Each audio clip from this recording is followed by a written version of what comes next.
Se o assunto é saúde, você não pode perder tempo. Então, vem comigo. Meu nome é Jefferson Medeiros e você está no Jeff Podcast, agora de cenário novo.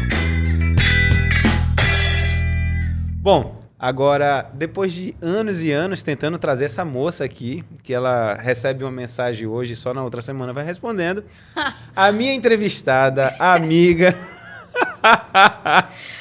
Não vale o Jefferson começou o podcast me tombando, Jefferson. Ed Litorinho, seja bem-vinda, meu amor, tudo bom? Ai, Jefferson, muito prazer, muito obrigada pelo convite. Eu me sinto lisonjeada de estar aqui com você, Jefferson. Parabéns pelo trabalho incrível que você está fazendo, né? E me perdoe as mensagens não respondidas. Não, o importante é que você está aqui e já resolvi, o meu coração já fica calmo por causa disso. Edli, hoje no nosso assunto, a gente vai falar sobre parto humanizado. Mas até chegar a hora do parto, eu queria entender um pouquinho você. Me diz, qual foi o momento lá, criança ainda, que você decidiu que você queria fazer medicina? Oh, Jesus, momento criança. Gente, vamos lá. Eu sou uma jovem de 42 anos, né, Jefferson? Não, mas você tem cara de menina. Se tu falasse 17 ou 18, passa fácil. Então vamos reformular. Começando, eu sou uma menina de 24 anos. Mentira, 42. Que nunca pensou em fazer medicina, Jefferson. Por que você fez, então? Nunca pensei. Eu sempre fui uma pessoa, acho que pluritalenta, que a gente estava conversando antes de começar a gravação sobre isso, né? Uhum. Então, um dia eu acordava professora, ia dormir advogada, amanhecia psicóloga, ia dormir nutricionista, e assim eu ia vivendo. Bem, o fato é que quando eu terminei minha formação, como uma pessoa que gosta muito de brincar, eu fui olhar a concorrência do vestibular e fiz Ciências Biológicas em Porto Velho. Caramba! E aí, quando eu estava no 4º período das Ciências Biológicas, eu vim a Manaus visitar minha irmã, que formou com você na mesma turma, a doutora Emily Tourinho, então, no 6º período da medicina. E ela não estava de férias, e eu estava, e vim vê-la na faculdade, e ela me levou para assistir um seminário. E ela apresentou o seminário, e naquele seminário, quando ela deu aula... Uma chave virou na minha vida, eu falei, meu Deus, eu preciso ser médica, eu me apaixonei, nesse dia eu perdi o sono e eu decidi fazer medicina e ali eu comecei uma trajetória de 3 anos, estudando, cursinho, fazendo, para conseguir ali ser aprovada na universidade pública, né? Porque até então já tinha terminado a escola há alguns anos, então fui fazendo vestibulares e consegui, depois do 3º ano, ser aprovada na UFAM, na Universidade Federal aqui do Amazonas, e comecei medicina. Uhum. O fato é que quando a gente entra na medicina, inicia-se um jogo, né? Do que você vai ser. Aí a família opina, todo mundo opina, as pessoas vêm dar a visão deles do que é a medicina, do quanto você tem que faturar dentro da medicina. E você, como acadêmico, ex-acadêmico, como um bom médico, sabe que a obstetrícia ela é muito mal vista dentro da medicina. Não, com certeza. E eu passei o tempo todo negando, né? Essa paixão pela saúde da mulher, mas a verdade é que eu já tinha tido contato com a saúde da mulher desde os 14 anos, que eu passei por uns cursos de formação sexual em Porto Velho, né? O governo do estado tinha um programa lá, então fazia no meio dos adolescentes. Eu sempre tive essa coisa, assim, desse movimento, assim, sabe? E aí eu fui vivendo na medicina aquela negação, né, por esse chamado para cuidar da saúde da mulher. Mas, na última aula, do último período da medicina, eu passei por uma aula de reprodução humana em meu coraçãozinho. Aquela aula, e eu, não, Deus, não, vamos fazer outra coisa. Mas eu sempre gostei muito da parte clínica quanto da parte cirúrgica, né? E aí... Cara, naquela última aula, meu coração bradou e veio para mim como uma lembrança de Deus naquela minha formação, que eu tinha um chamado para cuidar da saúde da mulher. Então foi por ele que bateu mais forte o coração e você falou, é isso aí que eu vou fazer agora. Foi, e aí que na minha reflexão da medicina eu parei para pensar, cara, eu ouvi tantas opiniões do que eu tinha que fazer e no final eu parei e pensei, tudo cansa. Se eu fizer algo que eu gosto, minha chance de demorar mais para me cansar vai ser maior. Então, vou fazer obstetrícia, vou acreditar nesse sonho e vou viver. Só que as nossas dores, elas nos formam, né, Jefferson? Com certeza, com certeza. E quando eu vim para Manaus, eu vim em umas condições muito difíceis. Eu não sou de família rica, minha mãe não tinha condições de me manter aqui, então eu fiquei morando de favor na casa de uma tia, minha irmã fazendo medicina em outra casa, porque a casa que ela estava não podia acolher duas, né? Então foi um período muito difícil da minha vida e nessa trajetória eu conheci meu marido depois de 1 ano aqui em Manaus, 1 ano e meio, eu conheci porque eu pensava como que eu vou fazer medicina numa universidade pública que é integral, com um bebê recém-nascido. Mas eu fiquei com vergonha da sociedade, a verdade é essa. A gente nem veio falar disso, né, pô? Não, mas vamos lá, a gente está seguindo, fica, né, à vontade. Mas eu fiquei num conflito, cara, como que eu vou fazer medicina com essa criança? Mas aí aquele pesar social, aquela coisa da mãe, eu falei, cara, é o seguinte, eu vou ter que encarar essa e vamos lá. E eu vou ser médica, eu vou ser mãe, eu vou ser esposa e eu vou ter que dar conta de tudo isso que está acontecendo na minha vida. E eu fui me tornando uma pessoa muito, cara, corajosa. E eu acho assim que eu fui aprendendo a não olhar para os lados, para as dificuldades. Eu fui encarando aquilo ali. Então, até nisso, hoje eu vejo um reflexo no meu trabalho, sabe, Jefferson? Porque hoje, quando eu vejo uma mãe que senta diante de mim num pré-natal, que eu vou conversar com ela, fazer uma anamnese social dela, com o que ela trabalha, se ela é casada, se ela vive junto, qual a idade dela. Se eu vejo uma menina, uma mulher que engravidou antes dos 25, eu acho que essa daí não foi uma gravidez planejada. Eu já entro no quesito. Por quê? Porque eu conheço as dores, sabe? Eu vivi isso na pele, as dificuldades. Eu vivi a dificuldade das opiniões. Quando você é mãe aos 22 anos, ninguém confia em ti que você vai saber educar uma criança. Então, você é muito hostilizado, você é muito maltratado como mãe, você não é respeitada. Tá? Imagine uma menina de 16 anos, que eu já fiz vários pré-natais aí de adolescentes, né? Então, elas não são respeitadas, mas elas merecem respeito. Sim, com certeza. Só que a família que vai estar ao lado descredibiliza. Realmente, elas não vão ter como sustentar, então elas vão precisar. Como vai ser essa postura? Então, hoje, para dentro do meu pré-natal, eu quando vejo uma mulher, eu não consigo desvencilhar a Edile, que viveu tudo aquilo no passado, da Edile hoje, que é uma empresária, uma esposa, uma mãe, uma obstetra. Eu não consigo. Eu sou uma só e eu sou tudo isso. Então, eu tô ali com a minha mão para, cara, estender, resgatar e dizer assim, olha, vai dar certo, eu quero te ajudar, eu quero te mentorear.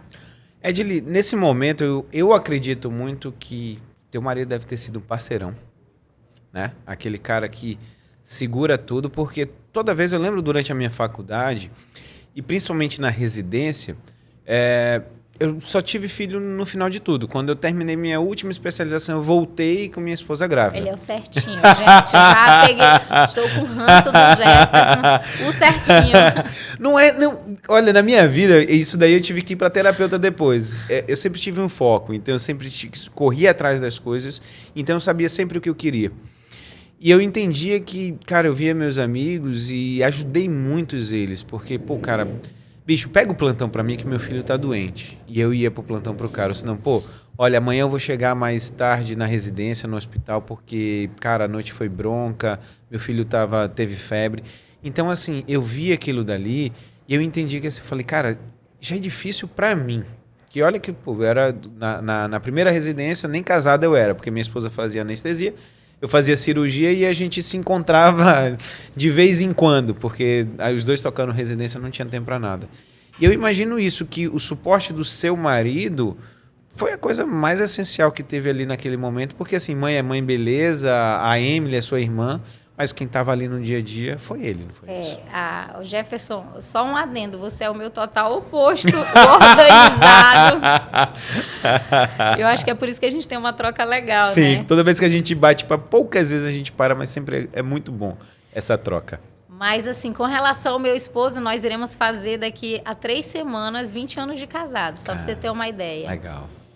E o meu esposo, ele foi o cara que abdicou o sonho dele, porque eu nem te falei, mas quando nós nos conhecemos, ele também estudava para o vestibular de medicina. E quando eu engravidei, ele falou, não, vai, faz isso, eu acredito em você e eu vou segurar as pontas aqui. Então, ele foi dar um jeito de trabalhar, não tinha formação até então. Nós éramos 2 meninos de 22 anos, quando nós nos tornamos pais. E ele foi abdicar de tudo e foi ser o meu parceiro. Ele decidiu acreditar nos meus sonhos. E o que eu acho mais bonito nele, no Rui, é que se tornou os nossos sonhos. Nós nos tornamos literalmente o que a Bíblia diz, nós nos tornamos um, Jefferson. O que é o sonho dele é o meu, e o meu sonho se tornou o sonho dele. E, assim, para testemunhar para você, o meu esposo, ele vai formar arquiteto daqui uma semana. Bacana. Foram 19 anos. Por quê? Porque, inclusive, quando inaugurei a clínica, né, o Conceber, vou fazer o meu merchan, o Conceber, que é a nossa clínica de assistência multidisciplinar à gestante, quando eu inaugurei, ele estava formando aqui há 3 anos, né? Sim. E aí ele deu aquela pausa, ele acreditou no projeto, ele parou tudo e ele falou assim, meu coração está aqui, não adianta eu formar por formar, porque o meu coração não está mais nisso e eu vou aqui gerir a clínica, o empreendimento e foi assim. Eu descobri com isso tudo que eu posso ir muito longe, mas se eu estou acompanhada das pessoas certas, eu vou muito mais, eu vou muito mais longe. Só que o coração dele está tão nisso que ele precisou voltar para a faculdade, para terminar a faculdade, que era o caminho mais curto para ele fazer os cursos de gestão que ele quer fazer na área de clínica, na área hospitalar, na área... Então, ele voltou, você acredita que ele voltou agora e ele vai formar agora em uma semana? Interessante, para a gente falar, aquela história de que uma estrela para brilhar, a outra tem que se apagar, na realidade não é o apagar, é porque, assim, tudo que eu e você, a gente tem dessa cabeça, cara, essa ebulição, talvez antigamente poderia ser até, hoje em dia se eu nascesse, alguém poderia até dizer que era TDAH, alguma coisa, porque você não para. Não para. E você é do mesmo jeito. Toda vez a gente se encontra... E o legal é esse. Toda vez que a gente se encontra é lá em cima, né? A gente vai crescendo e a gente vai olhando. Mas se não tiver, no meu caso, a minha esposa dentro de casa para cuidar dos meninos, poxa, imagina, é anestesista, beleza, mas ela trabalha e tem um horário para estar com os meninos. Porque toda loucura que eu quero fazer, e aqui o podcast não é diferente, ela só baixa a cabeça e fala assim, vai, eu sei que você não vai ficar feliz... Até o dia que você fizer o que você quer. Sabe? Que nem mãe que fala assim, vai menino, vai lá e faz. Porque... Faz, se quebra, volta. E depois aí a gente como um conversa. bom menino, se quebra e continua, né? Ô, Edli, agora assim, uma coisa, um padrão, e eu achei interessante de tudo que você veio falar da sua história já pra gente chegar no parto humanizado. O que é um parto humanizado? Porque assim, eu acho que tem tantas definições, mas eu queria que você falasse muito mais de coração, porque o que está ali no Google, é só botar Google e ele vai dizer para você. Jefferson, é assim, humanizar, a minha visão, é você individualizar, você não colocar todo mundo na mesma caixinha. Eu fiz uma faculdade igual você, nós formamos na mesma escola, e nós não ouvíamos falar de humanização na nossa graduação, Jefferson. Eu fiz os meus estágios na medicina ouvindo o médico gritar do consultório para paciente que estava na sala de espera, próximo! Entendeu? Eu era aquilo, já me indignava antes de ouvir falar de humanização, mas o meu primeiro contato com humanização, Jefferson, foi em 2010, quando eu tive câncer. Eu tive um linfoma não Hodgkin no mediastino. Eu era formada há 6 meses, eu estava na residência no R1 e, de repente, eu tive que largar tudo para ir me tratar. E eu cheguei num hospital e ninguém me falou, olha, você está entrando no hospital humanizado, mas eu senti a diferença daquele hospital para os serviços que eu estava vivendo. Foi um hospital em São Paulo, do SUS, o ICESP, o Instituto do Câncer. Eu fui tratar pelo SUS, porque eu não tinha plano de saúde. E algumas coisas foram me impactando naquele atendimento. Por exemplo, na minha primeira consulta, na frente do meu oncologista, eu queria falar rápido, porque ali estava sentada a Edli, doente, mas estava a Edli médica que tinha que atender aqueles pacientes no SUS, aqueles 25 pacientes numa manhã com pressa. E ele falando, eu dizendo, doutor, Aí você diz, quais cirurgias que você fez? E eu listava, com pressa. E ele com calma. Aquilo foi me dando uma agonia. Quando nós estávamos já com 1 hora de atendimento, eu entendi que ele estava ali por mim. E que ele não estava com pressa.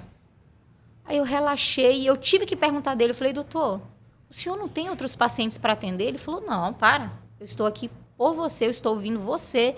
E eu quero hoje, você é minha prioridade. Ele me desmontou, Jefferson. E ali eu fui vendo as diferenças. Naquele hospital, quando eu estava internada, o estetoscópio não era do médico, era do paciente. Cada leito tinha um estetoscópio e não contaminava um ou outro paciente. Os técnicos de enfermagem eram todos muito educados. Aquilo foi me modificando. Então, o meu primeiro contato com humanização foi quando eu tive câncer. Eu vivi na pele um atendimento humanizado e aquilo foi... Eu disse, cara, eu sou essa pessoa. Eu não sou a que vai gritar próximo para o paciente. Eu não sou que, olha, você nunca vai me ver na minha rede social dizendo assim, gente, eu estou aqui fazendo mais um parto. Nunca é mais um parto. É o paciente, é o parto, é a família, é aquele momento, é aquela família. Então, humanização, as pessoas acham, e isso me envergonha quando eu chego nos hospitais, porque as pessoas dizem assim, lá vem a doutora Edile com parto humanizado. Eu digo, cara, significa que os partos dos hospitais não são humanizados, e não é isso. Humanização não é você ter, no parto, no nascimento, não é você ter uma bola de pilates e você colocar uma música para o paciente ouvir. Porque tem paciente que não quer música no seu trabalho de parto. Tem paciente que não quer luz apagada. Então, humanizar é você sentir aquela família e respeitar suas escolhas e individualizar. É você não ter uma caixinha do sempre, sabe? Porque na nossa residência, o bom obstetra era aquele que fazia um toque e dizia assim, pelve estreita, não nasce, vai para cesárea. E a paciente querendo viver o parto, querendo viver a experiência do parto, sem a chance de entrar no trabalho de parto ativo para ver se o seu corpo estava preparado. E quando eu fui vivendo essa nova história, eu fui vendo que as mulheres sabem parir, os bebês sabem nascer, e eu preciso individualizar e respeitar cada mulher, cada escolha que ela faz. Então, humanização, hoje, eu vejo que se tornou um movimento que colaborou para o renascimento desse parto, né, no Brasil. Nosso Brasil é um país que faz 85% de parto cesariana na rede privada. Então, as mulheres da classe média, classe alta, elas não viveram um histórico de nascimento.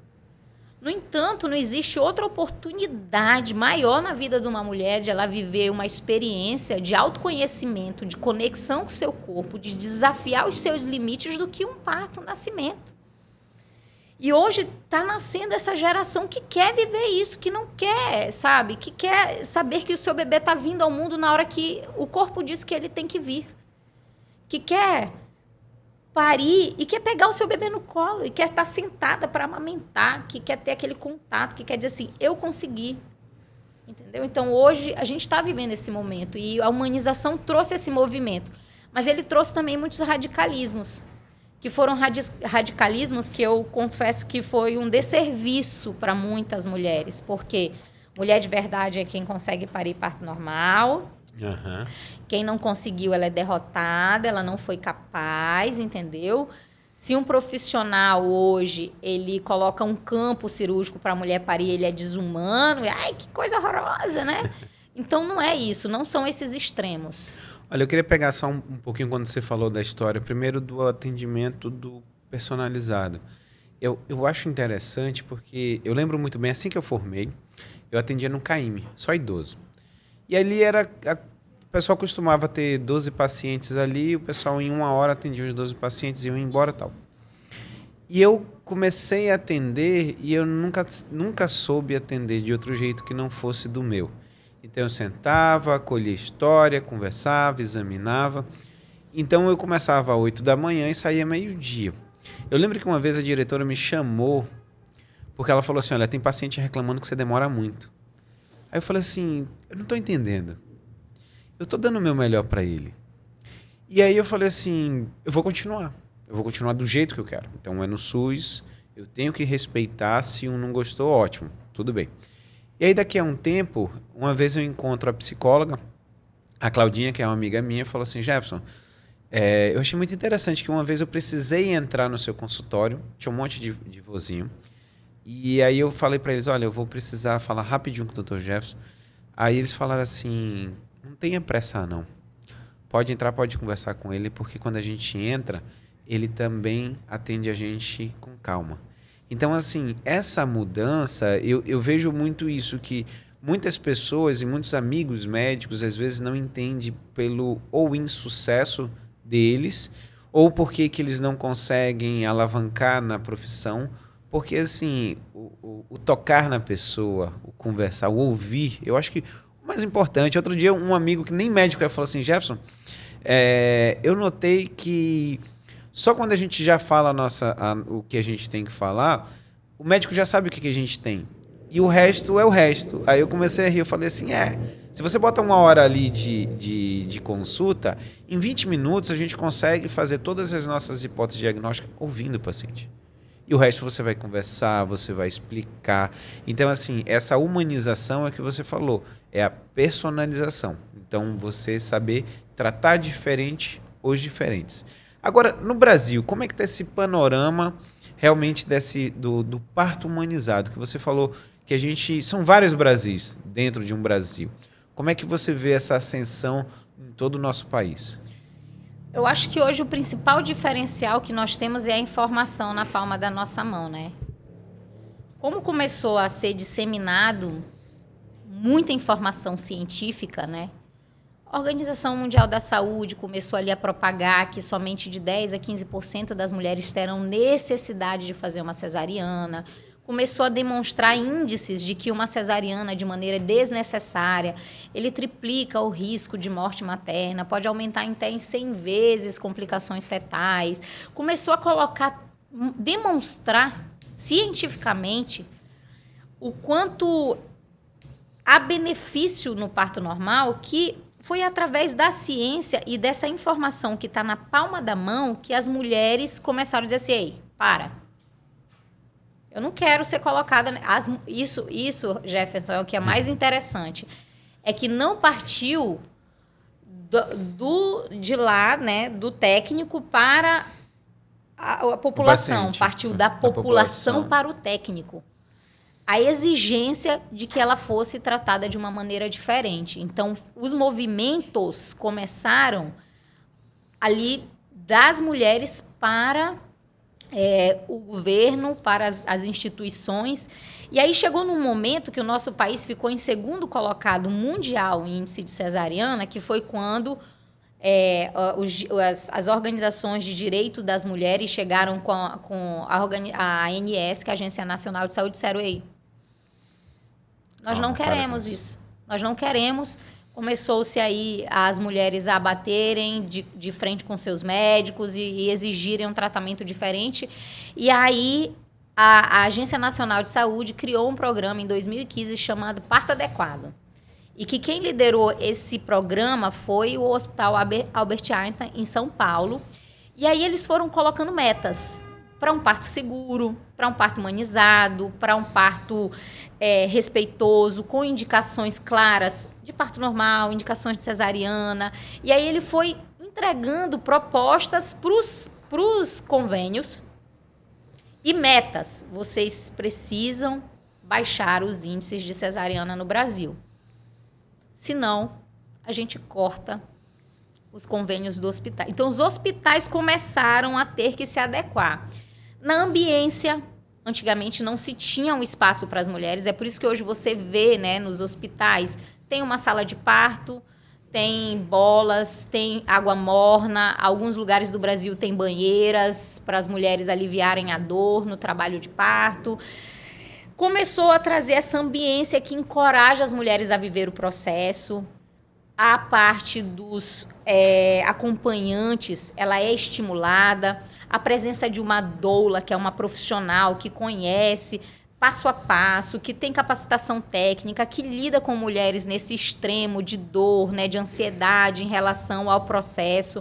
Então, as doulas começaram a ser aprovadas dentro dos hospitais, né? As equipes multidisciplinares, com enfermeira obstétrica, com obstetra. Hoje, para você ter uma ideia, aqui em Manaus, graças a Deus, eu encontrei um hospital que nos recebeu, né? Que é um hospital que nos aceita como equipe multidisciplinar e, às vezes, num trabalho de parto, eu tenho eu de obstetra, tenho a nossa pediatra e anestesista no mínimo, em todos os nossos partos. A anestesista vai estar ali para garantir que aquela mulher vai ter um suporte, né? Em todas as fases, caso ela tenha algum mal-estar, tudo mais. E nós temos aqui hoje analgesia de parto peridural, que foi uma grande conquista da nossa equipe, né? Que isso não tem aqui em Manaus pelo plantão, assim, não é uma coisa acessível. Mas na nossa equipe hoje, no mínimo, esses 3. Mas, às vezes, tem a mulher que quer a fisioterapeuta no trabalho de parto, porque ela quer tentar um parto sem analgesia, e a fisioterapeuta vai estar estudando a cada momento a biomecânica do trabalho de parto. Então, a gente tem uma interação muito linda. Legal. Então, a gente faz um toque e diz, olha, o bebê está nessa posição, nessa altura, vamos fazer assim. Então, a gente consegue agilizar um trabalho de parto só mudando avaliações, fazendo avaliações das posturas da mulher, dos exercícios que ela vai fazer no intraparto. Às vezes está lá dentro a doula, que vai vir com esse suporte emocional, psicológico, com uma bagagem de métodos não farmacológicos de alívio da dor, como aromoterapia, massagem, musicoterapia. Elas vêm com uma bagagem assim fenomenal, né, dentro da sala de parto. Então, a gente, às vezes, está com uma equipe extensa para dar assistência para uma mulher. Então, você imagine que hoje, quando eu falo assim de plantão, às vezes é até difícil você falar de humanização no plantão, porque um médico plantonista, ele está ali para lidar com quantas mulheres chegarem. Mas eu ia chegar exatamente nesse ponto. Quando eu sei que de tudo que você vem falando, e às vezes até as pessoas que estão nos assistindo agora pensam assim, poxa, mas então todo mundo é vilão, o médico é vilão. Mas vamos lá, quando a gente vai olhar para o prisma, é porque você saiu da caixa e você conseguiu enxergar tudo isso. Mas chegou um momento que nós, como médico, as coisas foram mercantilizadas desde plano, hospital, e você está lá num plantão, se você está num plantão, você está para o que chegar. E você, às vezes, não conhece a outra pessoa.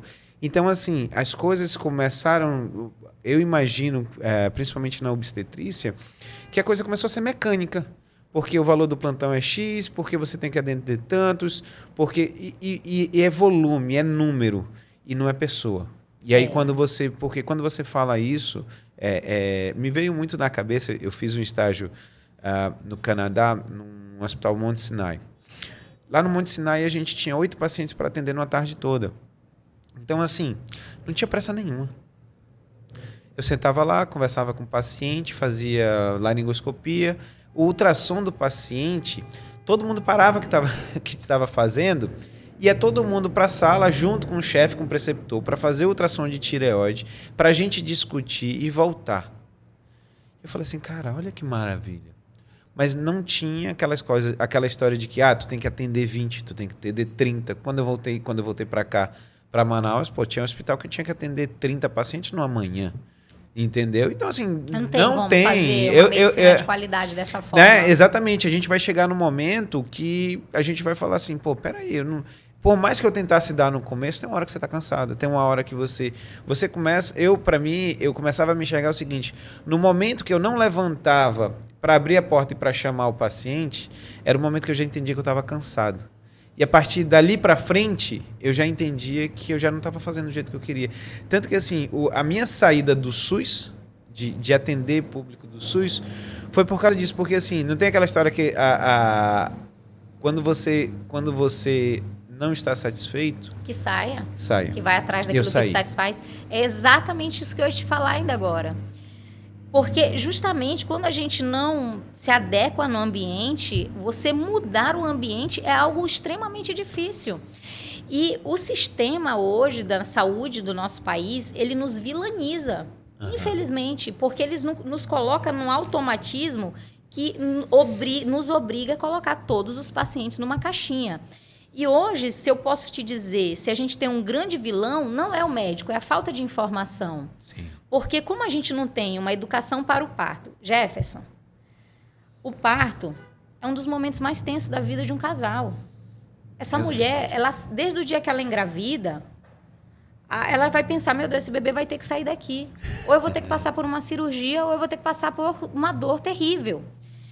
Quando você não trabalha na educação para o parto, para naturalizar esse processo, as pessoas vão ter duas saídas. Ou elas vão morrer de medo, ou elas vão atrás da informação.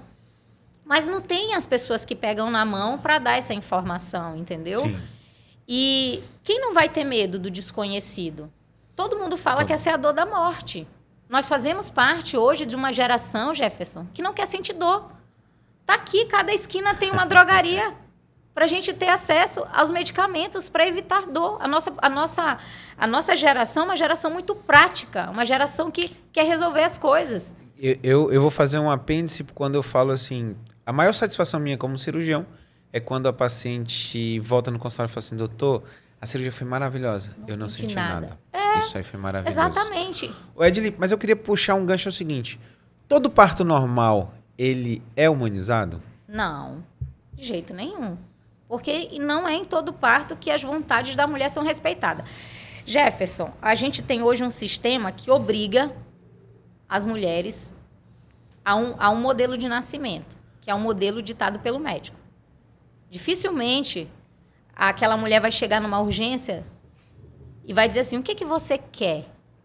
Você quer tentar ter o seu filho parto normal? Você quer cesariana? Num plantão do SUS, ela não vai ouvir isso. E aí, o que acontece? A maioria das mulheres, elas ouvem falar tão mal das assistências que tem, que ela já vai parir já com medo do que ela vai viver. Não existe uma pessoa no universo que sinta uma experiência feliz se ela não desejou aquela experiência. Então, se você está lá no SUS e você, meu Deus, lá no pré-natal, desde sempre estão me dizendo que eu sou muito pequena, que a minha barriga está grande, que eu vou ter que ir para cesárea. Aí chega no dia, ela está em trabalho de parto e o médico diz, não, você está em trabalho de parto, você está indo ótima. E aconteceu muito isso comigo. Você está indo ótima, seu bebê, olha, você já está com 6 centímetros, seu bebê está bem encaixado, você vai ter parto normal. Normal? Doutora, a senhora tem certeza, doutora, que eu posso ter parto normal? Doutora, mas no meu pré-natal falaram o tempo todo que eu ia ter que ir para cesariana. Não, doutora, a senhora está enganada. Então, como, Jefferson, que eu vou conseguir convencer uma crença limitante que essa mulher carregou durante toda a gestação dela, de que ela não era capaz, eu vou conseguir convencer ela em poucas horas. Qualquer dificuldade que ela tiver no trabalho de parto, qualquer distócia, qualquer prolongamento no período expulsivo, ela vai dizer assim, eu fui obrigada a parir, meu bebê nasceu roxo. Todo bebê nasce roxo, Jefferson. Todo bebê nasce roxo pela condição de oxigênio que ele tem intrauterino, né? E eu tô falando isso porque às vezes a população não sabe. Sim, com certeza. E é quando ele ganha o tônus, enche a caixa torácica e chora que ele começa a ficar rosado. Mas para aquela mulher que ela não acreditava que ela era capaz de parir e que foi imposto para ela aquele parto... Ela não te conhecia até ali, né? Até ali, ela vai dizer que ela foi obrigada, que o bebê dela passou da hora, passou do tempo, nasceu roxo, quase morreu. E às vezes a gente pergunta, eu cheguei a uns momentos assim que eu perguntava, mas teu bebê, ele fala, ele tá andando e tal. Não, então teu bebê não passou da hora, meu amor, faz parte. Tem parto que é mais fácil, tem parto que é mais difícil. Mas eu passei dessa fase de tentar convencer as mulheres de que elas pariram, não porque elas foram obrigadas, mas porque elas eram capazes. E aí, assim, no nosso Brasil hoje, se a gente não abordar, não fizer um trabalho educacional, sim, as mulheres vão continuar achando que elas não são capazes. E é por isso que hoje eu tenho na minha cartela de clientes, hoje de pacientes, um número muito grande de mulheres que sentaram diante do meu consultório achando que, número 1, que eu só fazia parto normal, mas me disseram que a senhora é muito boa, doutora, eu quero cesariana, mas eu tô aqui. E que se desafiaram, se permitiram, viveram naquele ambiente que respira parto e conseguiram parir, tiveram uma experiência de parto super positiva. Eu tenho ali na minha história mulheres que queriam parto, mas que foram educadas de que existem partos que o bebê vem amanteigado, escorregando, mas tem partos que vão ser partos mais difíceis, que vai precisar de um fórceps, de um vácuo extrator, e isso não é falta de humanização, precisar desses instrumentos, né, para um nascimento seguro. Então, elas foram educadas. Então, essa parte educacional falta para a população e talvez a população de baixa renda não esteja interessada ainda, né, nesses assuntos. Mas é uma coisa que o nosso país precisa melhorar. Eu lembrei você falando que a minha mãe, eu sou baiano, e mamãe disse que eu passei da hora, então, como um bom baiano, tá quentinho, tá tudo bacana, por que eu tenho que sair daqui, né? E eu vinha fórceps e, cara... E tá aí, né? E tá aí, né? É isso, assim, a tentativa, eu acho que...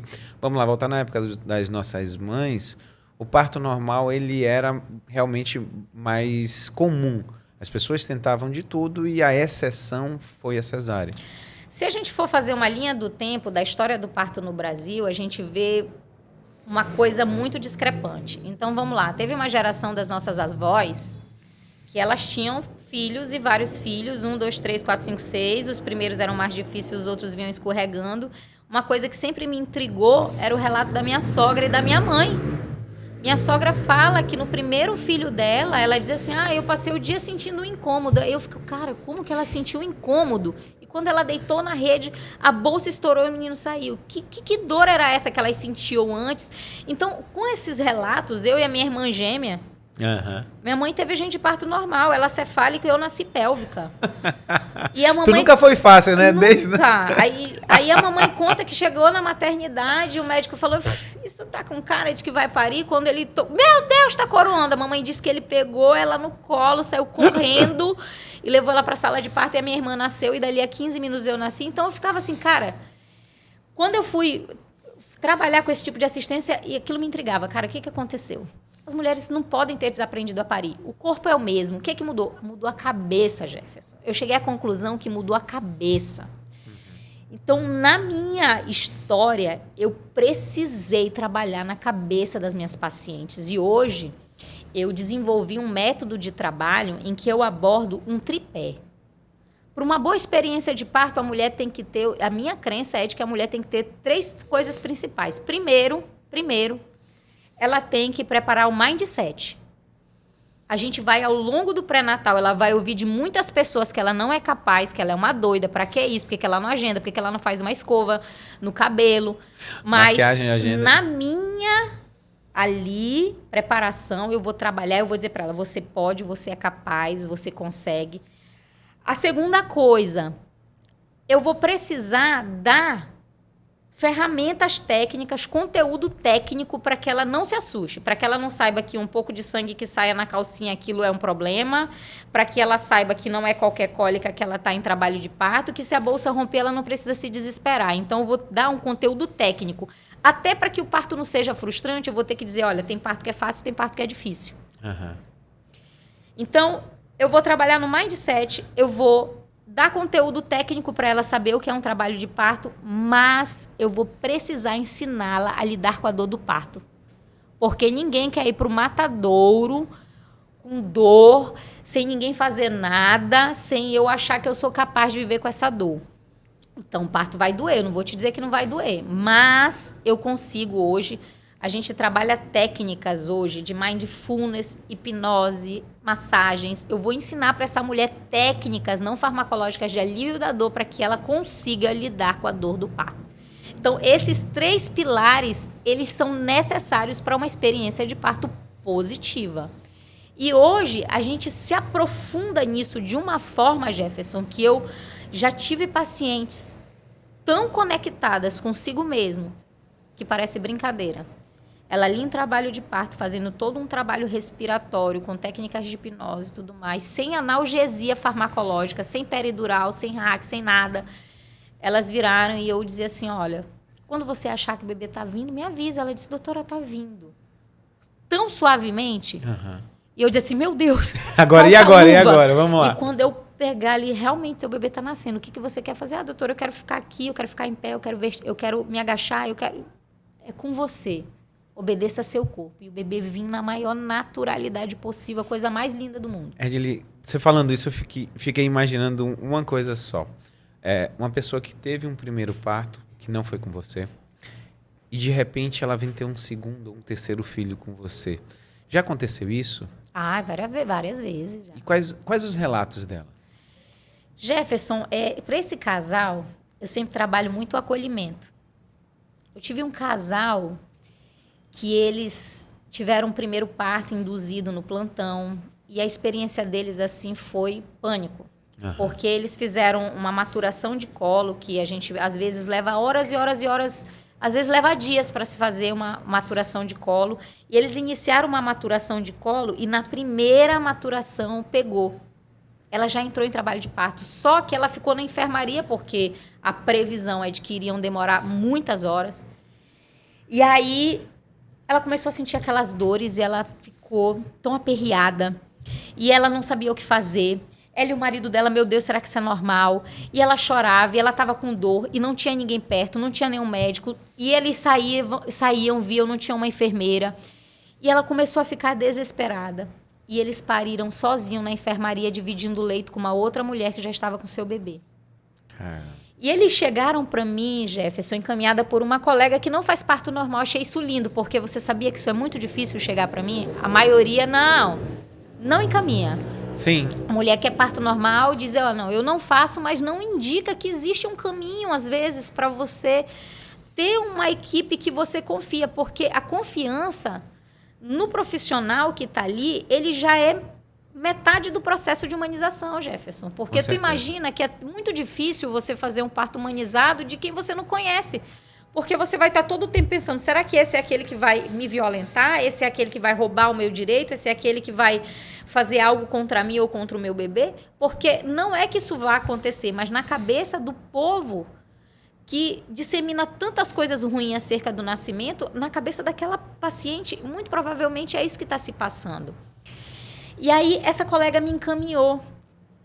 Cara, Jefferson, quando eles entraram, que eles me contaram a história, chorando, e eu pude chorar junto, eu pude acolher. Aí eu tive que fazer alguns trabalhos com eles, no consultório, de relaxamento, de mudança de mindset. Nós fizemos algumas técnicas também, assim, de hipnose para voltar naquele dia, para reviver o processo. E essa paciente, ela já veio comigo, né, no final da gestação com um colo já bem amadurecido. E, para mim, aquela mulher, a ressignificação do parto dela era ela ter um parto tranquilo. Sim. Então, ela começou no processo de parto, eu já estava com eles, eu já os internei. O ambiente hospitalar para eles, acompanhada pelo seu obstetra, era a ressignificação do parto deles. E nós tivemos um parto, ela fez a peridural, ela teve um parto totalmente sem dor, com ela no comando, o esposo dela com ela parindo suavemente, com a equipe ali perto, com toda a assistência. E foi uma coisa linda esse nascimento, porque foi o nascimento daquela bebê, mas foi o nascimento também de um casal confiante no seu corpo, porque eles viveram uma primeira história de pânico, né? Mas eu tenho pacientes também que foram comigo, que tiveram experiências interessantes nos plantões, mas que eles queriam a segurança de ter um obstetra conhecido perto. E foram comigo também ali para dizer, doutora, a gente foi no primeiro, foi ótimo, mas a gente teve algumas inseguranças que a gente não quer mais e agora a gente está aqui com a senhora. Então, o casal, quando ele já teve uma primeira experiência, que ele nos procura, é sempre muito interessante. Assim, eles dizem, doutora, é muita diferença. Sim. Porque todo o meu modelo de assistência, Jefferson, ele foi baseado... Eu desenhei o modelo de assistência nas dores minha como obstetra. As dores que eu via que as pacientes tinham. Então, hoje, quando uma paciente minha me liga, né, doutor, eu estou com contrações assim, assim, assado. Não é ela que vai, vá para a urgência para ver se você está em trabalho de parto. Nós não fazemos isso. Uhum. Eu acompanho muito de perto. Ou eu vou na casa da minha paciente, eu mesma examinar, ou eu tenho uma equipe de enfermagem que vai examinar, eu olho, eu digo, olha, a gente está começando, mas a gente está tão no comecinho, vamos internar mais tardio? né? Sim. Vamos internar no trabalho de parto ativo. Então, hoje, eu desenhei todo esse modelo para que as dores fossem sanadas, sabe? Você falando, eu lembro, assim, essa nossa inquietação. Tanto quando eu falei para você que eu saí do SUS, e o modelo do trabalho que eu faço nas minhas cirurgias é exatamente esse. A minha esposa teve câncer de tireoide, então, assim, tudo que eu passei com ela, tudo o que eu precisava, o que eu queria no momento. Então, assim, a equipe multidisciplinar, eu sempre falo para eles, o sucesso não é sozinho. Ninguém tem sucesso sozinho. Você precisa de outras pessoas. Então, você ter outras pessoas, isso que eu achei interessante. Quando você vai, aluga uma casa, e é uma casa que a sua irmã, a gente tinha uma grande amiga que era dona daquela casa, eu passei minha faculdade todinha no local onde é a COCB, e você começa a trabalhar uma coisa que ninguém trabalhava, pelo menos que eu via. Então, essa equipe multidisciplinar, esse olhar 360 graus na pessoa, isso é que faz a diferença. Isso é que faz a pessoa chegar no momento que você falou, mais tranquila, mais segura, né? Mais segura, a sensação de que ela está no controle. E que ela pode. A mudança do mindset é essa daí. Ela entender que assim, não, eu vou preparada porque eu posso. Então, exatamente. Então, ela não vai. E isso é explicado cientificamente, Jefferson. Existe um ciclo que a gente chama que é o ciclo da parturição. Uhum. Aquela mulher, ela está ansiosa, ela fica tensa, né? A ansiedade leva a uma tensão muscular. Essa tensão muscular, né? Aquele medo que ela está vivendo leva essa tensão. A tensão leva à exacerbação da dor. Quanto mais dor, mais medo, tensão, dor. E ela fica vivendo esse ciclo. Isso é explicado cientificamente. Quando eu estou segura, eu estou consciente, eu estudei, eu estou com uma equipe que me apoia, ela está relaxada, ela consegue viver esse processo de uma maneira muito mais suave. E sabe, Jefferson, uma das coisas que eu aprendi, que eu acho que é muito bacana, assim, é que, como eu te falei, né, minha experiência hoje me diz o seguinte, que eu só vou longe, mas se eu estiver acompanhada, eu vou muito mais distante. E hoje eu tenho na minha equipe 7 outros obstetras. Sim. Hoje eu tenho uma alegria muito grande de dizer para minha mãe, para minhas mamães, eu digo, olha, se eu não tiver, vai ter alguém da minha equipe que vai trabalhar e vai te respeitar igual a mim. Outra coisa, são 7 outros obstetras que eu estou trazendo para um processo de nascimento que é muito prazeroso. Porque, Jefferson, quando a gente vai fazer um parto num plantão, eu estou fazendo um parto de alguém que não me conhece, não me desejou, tem medo de mim. Então, para eu conseguir fazer essa paciente ter uma satisfação no meu parto, ficar grata, tudo mais, é um gasto de energia imenso. Sim. Hoje, quando eu vou fazer o parto de uma mãe minha, eu gasto muito menos energia nesse processo, porque ela me desejou, ela está comigo, ela confia em mim e a gente vai viver uma troca. As nossas decisões durante todo aquele processo serão todas compartilhadas. Então, a responsabilidade ela é dividida.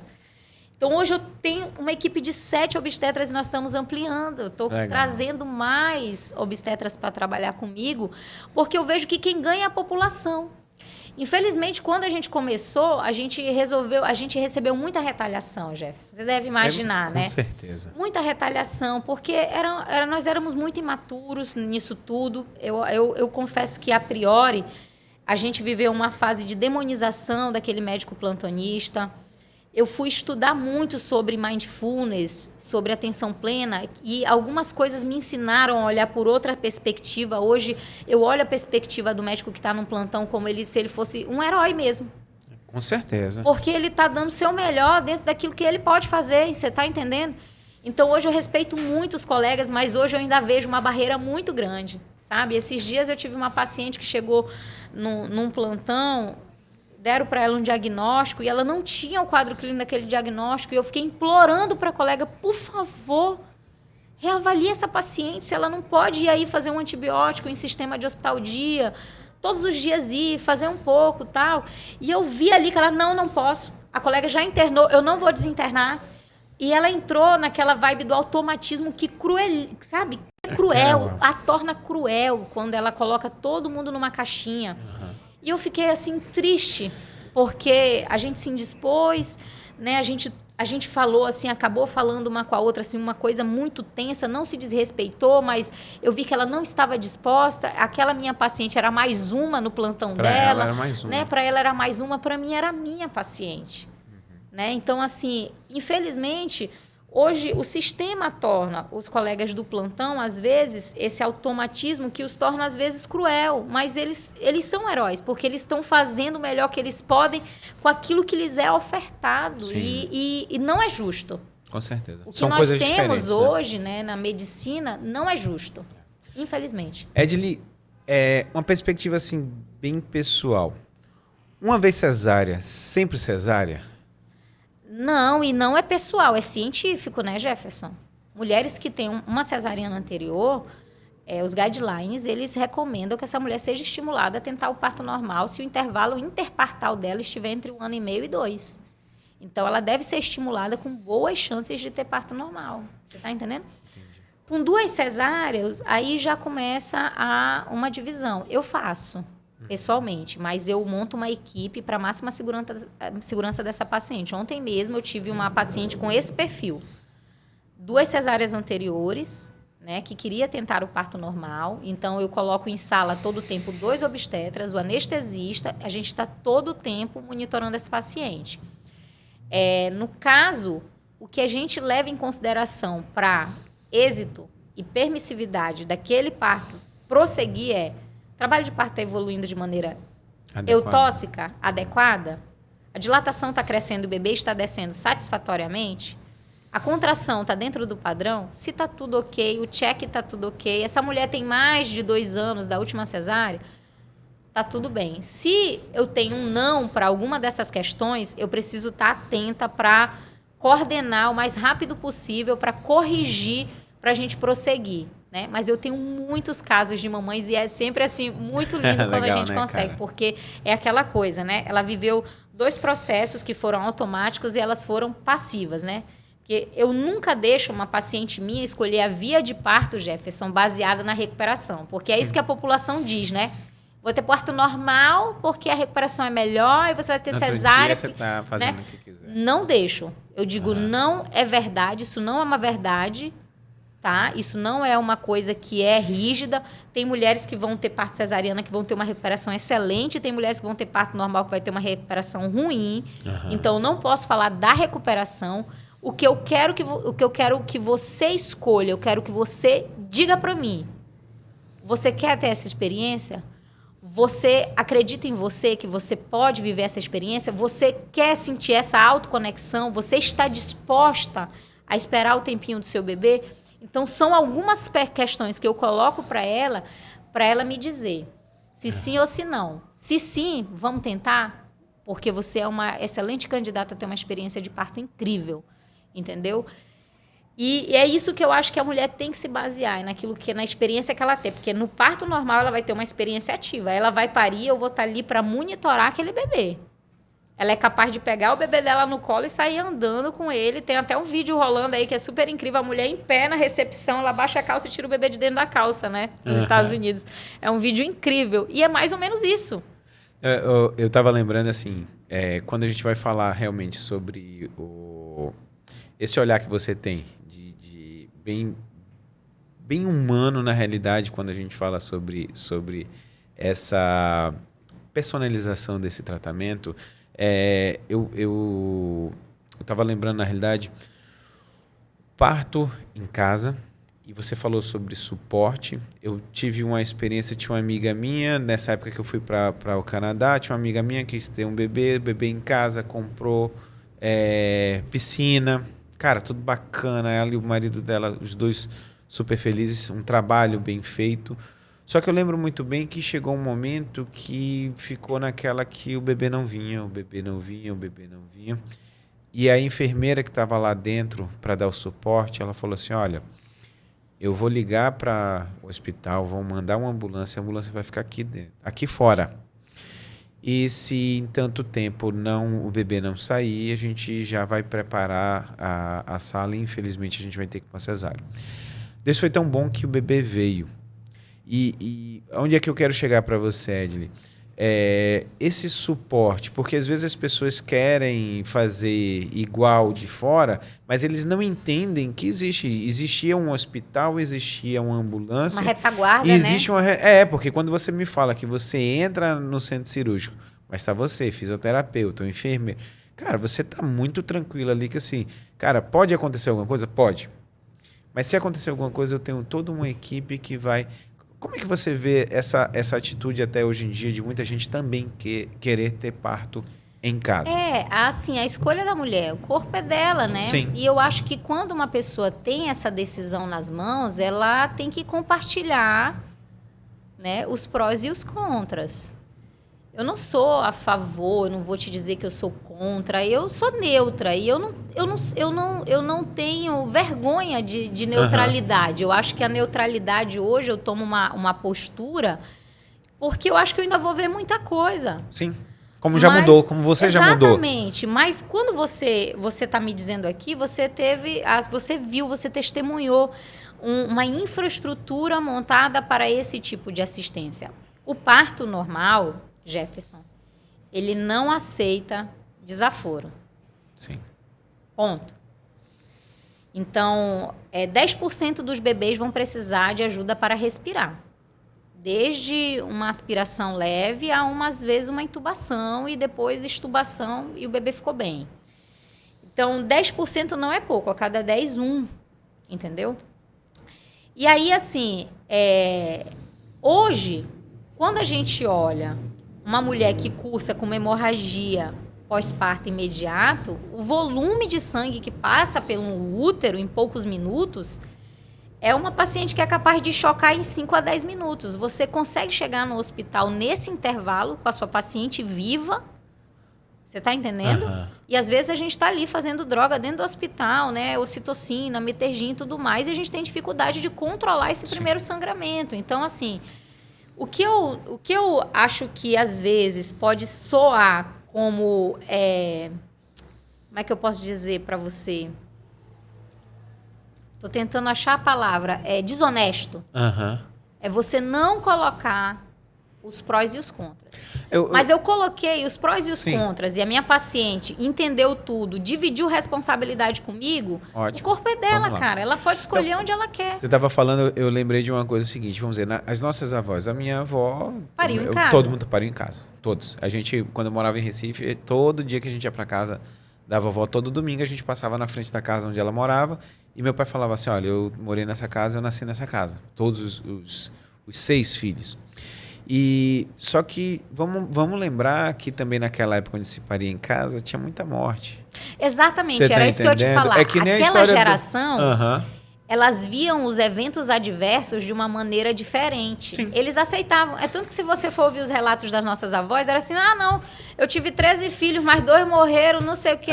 Um morreu no parto, outro prematuro. E estava tudo bem, assim, as pessoas ressignificavam aquilo de uma forma muito tranquila. Uhum. Hoje em dia, a nossa população, ela não quer lidar com eventos adversos. Eles são... Às vezes, tu tá lá com um velhinho de 90 anos, com câncer metastático, e a pessoa tá dizendo, faça de tudo para salvar o meu avô. Né? Cara, ele tá na hora de ir pro céu, senhora. Deixa ele ir, né? Uhum. Ai, o médico foi um irresponsável, deixou ele morrer. Não, tava na hora dele, cara. Ele tava com 90 anos. Eu lembro sempre da história do cinto de segurança, que antigamente não se usava. Mas quantas pessoas morreram? Porque não tinham cinto. Que na hora de bater, quem tava atrás voava pelo vidro e quem tava na frente se arrebentava, quebrava a perna. Sim. Então, assim, quando eu fiz essa pergunta, posicionamento, é porque às vezes as pessoas acham assim, o médico é muito, sei lá, desumano. Infelizmente, a gente como médico, a gente vê muita coisa ruim. Então, a gente sempre é levado a pensar assim, cara, eu já vi dando errado. Então, assim, quando a gente pensa em já vi dando errado, quando você bota toda essa estrutura, você já aparou todas as arestas do que, olha... Isso pode dar errado, eu tenho essa pessoa para isso. E ainda acontece problemas. Eu não estou aqui para dizer que eu tenho 0 problema. Não.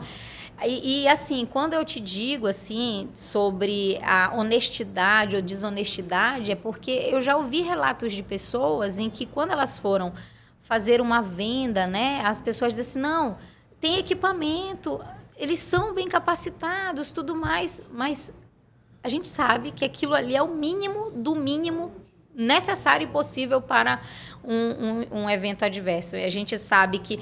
E aí, Jefferson, eu tinha um mestre da residência que ele dizia assim, minha filha, meu mestre, a ignorância é ousada. O que ele queria dizer? Quando a pessoa não tem um conhecimento profundo, ela é ousada, ela faz tudo, dá sempre tudo certo. Jefferson, a gente faz muito parto. Essa semana eu estava prevista para fazer 5. Nasceram 2 que não estavam previstos, ou seja, vão ser 7. Já nasceram 3 em 3 dias. Eu lembro que quando a gente faz a residência de cirurgia, e a sua residência é cirúrgica também, a ginecologia, e a obstetrícia também em parte, eu lembro muito disso, porque assim, a gente quando está com os mais velhos, a gente é mais novo, a gente vai pegando as coisas novas, sei lá, sai um tipo de fio diferente, as tecnologias vão chegando, cirurgia por vídeo. Eu lembro muito bem que eu estava operando no Getúlio Vargas, eu tinha acabado de voltar de Nova Friburgo, o doutor Carinho, fui fazer cirurgia por vídeo. Eu entro na sala, começo a operar por vídeo, aí o meu chefe entra, e agora eu já não era mais o residente, eu era staff também, e aí ele fica olhando aquilo dali, fala, não sei para que vocês inventam essa coisa, a gente opera sempre daquele jeito, não sei o que, papapau, sempre deu certo, não sei por que vocês estão inventando isso. E aí a gente vê que a dificuldade, porém, quando a gente vai passando o tempo, a gente começa o seguinte, eu vou fazer sempre a mesma coisa, do mesmo jeito. Às vezes sai uma tecnologia, algo novo, que os meus ex-residentes às vezes operam comigo. Falam, pô, professor, você não usa isso? Eu falei assim, cara, deixa eu te falar uma coisa.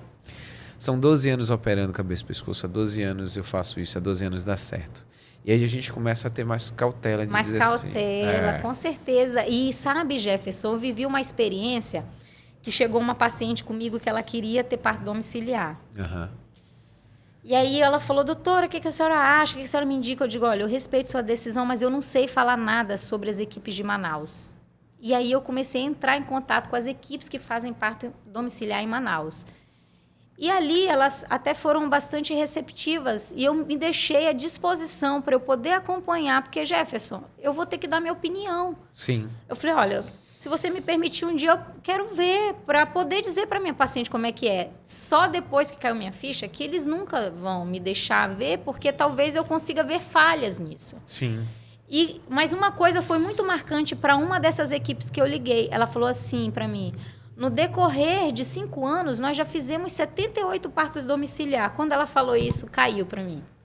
Porque 78 partos, eu fiz muito mais em um ano. Sim. De conceber, muito mais que isso. E aí eu digo, cara, a experiência que ela tem não se compara à experiência de quem faz 200, 300 partos num ano. Então, quem faz mais, vê mais problemas. Não adianta. Porque é estatístico. Se tu fez 78 partos, talvez tu não tenha tido nenhuma parada do bebê imediato ao nascimento, talvez tu não tenha tido uma hemorragia pós-parto só, mas quem faz direto muito fica mais cauteloso, entendeu? Então, naquele momento eu falei, cara, não tem calma. Aqui não tem... vamos lá, né? Não, eu lembro, você não falando... Não tem comparação. Eu lembro quando as coisas vão mudando, a primeira vez que mudou, o ATA, American Thyroid Association, determinou que existia um grupo de pacientes bem discretos que, se tivesse um câncer de tireoide menos de 1 centímetro, você poderia fazer uma tireoidectomia parcial, tirar metade da tireoide. E aí chega uma aluna da faculdade que se estava dentro daqueles critérios, sei lá, 10 ou 20% dos pacientes vão estar no critério. E eu falei, cara, tá aí, olha, eu vou fazer isso. Aí ligo pro meu chefe, lá em Goiânia. Professor, Zé Carlos, olha, paciente assim, tá. Cara, eu vou tirar só metade da tireoide. O que o senhor acha? Aí ele falou assim, meu filho, eu acho que você tinha que ligar para endocrinologista dela para saber se ela tá junto contigo ou não. Porque assim, você muda, mas todo mundo tem que mudar junto. Você tem que ter uma equipe que todo mundo vai estar correto, vai saber acompanhar ela, vai saber o que tem que fazer. Porque, assim, quando você muda, você quebra o paradigma, você muda muita coisa. E, às vezes, esse mudar, você tem que ter pessoas do seu lado que tem que mudar junto. Senão, as coisas não funcionam. Essa logística para uma assistência que você falou ali, com ambulância e tudo mais. Acho extremamente respeitoso. Acho que o Brasil vai chegar nesse momento, Jefferson. Também acho. Eu acho que vai para isso. Cara, porque eu vou te falar, a maioria vai dar certo. Sim. E agora, assim, essa estrutura... Agora, quem está começando é pioneiro, né, Jefferson? Com certeza. Vai ter a turma que é a corajosa, que está fazendo e que, cara, merece... Tem muitas famílias felizes com essa assistência. E parabéns para quem está aí se desafiando, né? Mas que aqui, eu acho que hoje a gente tem um problema de mobilidade urbana nos grandes centros que deixa tudo muito mais difícil. Ontem mesmo, nessa paciente minha... Que nós estávamos com 2 cesáreas, nós iniciamos a assistência dela no domicílio, ela entrou na fase ativa do trabalho de parto, estava perto da hora do trânsito. Sim.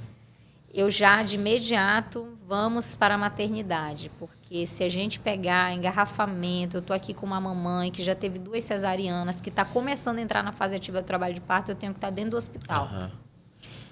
Edily, para a gente terminar, eu sempre estou pedindo 2 coisas para as pessoas. Primeiro, um livro e uma música. Qual foi o livro que você lembra assim de cabeça que de repente mudou alguma coisa dentro de você, mudou a sua vida, você conseguiu olhar as coisas diferentes? Cara, um livro que eu estou lendo agora, que eu nem terminei de ler ainda, que é um livro que o título é Atenção Plena.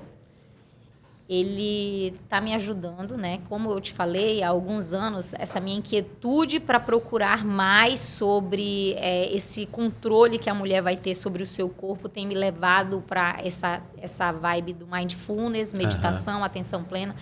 Então, esse livro me ajudou a olhar para as pessoas, para olhar para as situações por mais de uma ótica.